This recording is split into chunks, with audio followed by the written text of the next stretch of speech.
Pyramid Cave is a stage with a massive skill ceiling. Even though the stage can be done very quickly, the variance between the top 20 runners is just as large as an RNG stage. And that's not a dig on the runners, I just truly believe it's that difficult. There's no time for a break in any section of the run. You are on a train going full speed and there are only two ways to stop. You beat the stage or you derail. I've decided the best way to go about teaching Pyramid Cave is in blocks. The reason being is if you look at everything all at once, it will seem daunting to learn and understand. At least that's what it was for me.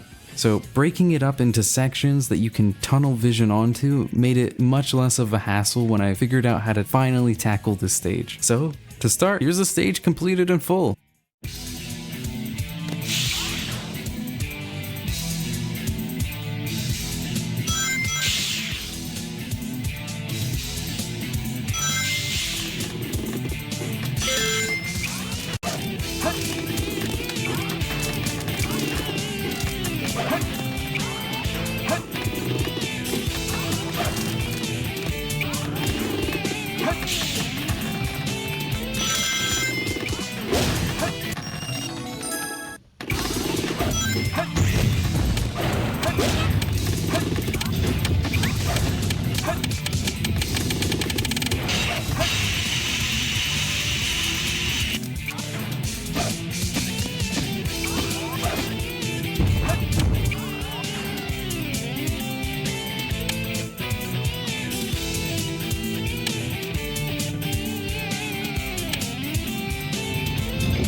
The tunnel is the most information-dense section of this tutorial, and that's because it's much less straightforward than it seems. There's three reasons for that. The camera change as you're falling, the fact that the curved floor isn't smooth, so if you end up between two faces, Sonic will immediately begin losing speed, and if that wasn't enough of an issue to deal with, do you remember in City Escape when I mentioned that speed pads more often than not slow you down? Well, that's the case here too. Not only do some of the speed pads slow you down, but if you hit ones that speed you up in a bad location, you'll end up dislodging from the floor, which is the worst thing to have happen here. The camera is probably the simplest one to deal with. When falling, wait until you see Sonic reach the second ring and start holding upright and B so that you begin charging a spin dash immediately as you touch the ground. Your goal is to hit the middle of these two speed pads. And speaking of speed pads, you'll want to avoid speed pads in this tunnel except for the ones you hit already, and this set of two directly in the center of the tunnel. These are the only ones that will speed you up. Avoid every other one. And how do we avoid slowing down as much as possible? Well, honestly, there's a ton of information, but the general breakdown is on straight sections, stick to this red band to avoid changing slope faces as much as possible. Being on the band has the added benefit of avoiding all speed pads, and when going past the turns, you'll want to change sides so as to keep Sonic from flinging off the wall. A word of warning, dislodging from the wall can be much worse than Sonic just being in the air for a few seconds. This can happen, and it happens enough that I think every runner has or will have a clip of this at some point. The only time you won't be actively fighting the game to stay on the red band is after the second bend, when your goal is to stay in the center to hit the double speed pads. After hitting them, stay just under the red line because now you have so much speed that it's really easy to fling off anywhere. After hitting the ramp, you'll want to hit and hold B to light dash, chaining into a spin dash charge. The time you'll want here is any 12-second checkpoint, but honestly, if you can get even 15-second checkpoints, I would move on because there are much higher priorities in this stage. This section is not a simple one, and I remember having to do it for dozens of hours on my own because of just how simple it was to fling off or lose speed or whatever. So if you're struggling, here's 2 things that might help you. You're either holding too high on the red line and still getting flung off, or you're going too low and almost like a magnet getting stuck between 2 slow faces. This section is precise, so I wish you the best. Continuing from the light dash, spin dash, and jump to bounce off of the glass part of this hourglass. What this does is give you a convenient redirection to avoid getting stuck under the ceiling, and if you hold left then homing attack as you're rising, you can make it on top. From here we're going to spin dash down and fit Sonic snugly between the corner and the chow box. We're going to do a pseudo bounce. For whatever reason there is a triangular collision in the corner. Because of that triangle, if you spin dash while aiming Sonic at the white donut here, you'll be sent really high into the air. This is only possible with the chow box not being broken though, so be careful. A slight tangent, I've learned a lot of people don't realize this, but when charging a spin dash, Sonic isn't a perfect sphere. Instead, he's slightly pointed towards the angle you hold on the analog stick. So if you use this to your advantage, you can make sure to face the exact angle to maximize the pseudo bounce. Anyway, after releasing the spin dash, Sonic will zoom up. When he passes the wall, homing attack and try to land on the first arch, where you'll walk to the back of the platform and charge a spin dash jump over to the building. Spin dash jump to the ramp, or if you're feeling fancy, spin dash hover instead. After hitting the ramp, light dash chain into a spin dash once again and hit the enemy using the extra height to homing attack directly towards the upgrade.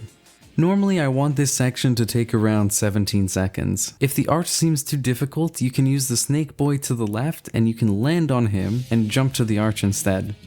And if you also struggle with that, don't worry, jump onto one of the railings and charge a spin dash pointing to the other railing, and you should get a pseudo bounce to get over the arch. It will give you much more height than you need though, so there is some time loss, but it's certainly faster than doing the normal route. This kind of pseudo bounce is actually also possible anywhere in the stage you see railings like this, so if you can't get a super bounce, they can all be replaced with a pseudo bounce. Finally, we get to the only section that I would consider a break, only because of how straightforward it is after practicing it countless times. Immediately after getting the bounce bracelet, you'll charge a spin dash and do a super bounce. Super bounces are done by bouncing into a wall and gaining extra height based on the momentum Sonic had before hitting the wall. Remember, you want to bounce before you hit the wall. It's just that the closer to the wall you are, the higher the bounce you'll get because you have more speed. This super bounce in particular is very lenient, so you can be very far away and still get the height to reach the hourglass, which is our goal here. After hitting it, you can either hit the enemy, bounce twice, and then homing attack to skip the slow spring, or you can homing attack and run around the enemy because realistically the spring loses something within the magnitude of a second. It's not really a big deal. And here we'll strong super bounce beside the door to get over the wall. After getting over the wall, you're going to want to try and land on the rail. If you want to zoom a bit faster on the rail, jump off and bounce onto it. But just avoid mashing the inputs or you'll fall through. As soon as you reach the end of the rail, hug the right wall to keep the ghosty from giving Sonic a hug and wasting your time. And here we're going to be skipping the next door as well. This is the biggest skip in Pyramid Cave because you're able to cut out this giant unnecessary loop. What you'll do is position Sonic directly underneath the T-shaped intersection and then do a fully charged spin dash jump holding directly up on the analog stick. If you do that correctly, you should clip through. You have very few frames to jump, so it'll take some practice. My advice is I'd rather waste 1 extra second taking my time to make sure the setup is 100% good rather than lose 5 seconds if it fails. If you miss the door, instead of going back to the hourglass, you can do a spin dash jump and turn to get on the wall. Don't know how much faster it is, but it's pretty dang cool. And if you can't get the height for the super bounce, you can just pseudo bounce from the key stand instead. It's really as simple as it looks.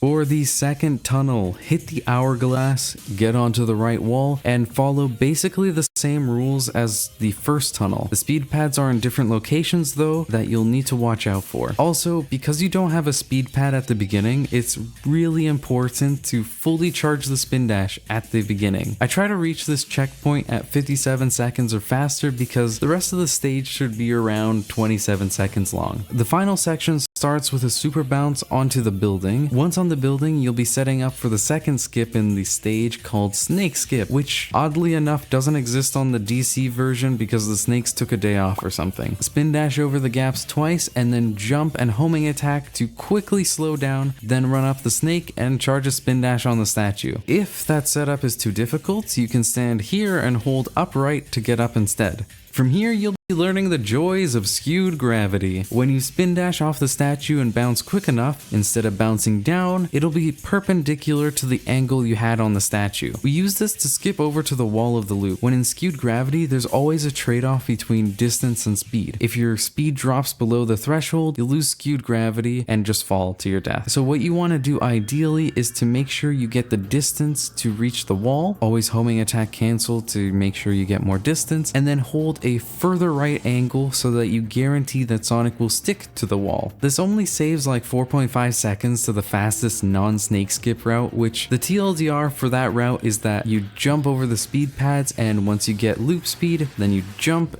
and skip the first loop. Then you skip the second loop however you want. Double bounce over this wall, homing attack around the barricade, spin dash onto the rail, hit the hourglass, spin dash once and then a second time, and don't cancel the second spin dash until you pass this slope unless you want a roasted hedgehog. Do a super bounce or pseudo bounce to skip the loop, and finally, a much more lenient skewed gravity bounce gets you to the goal.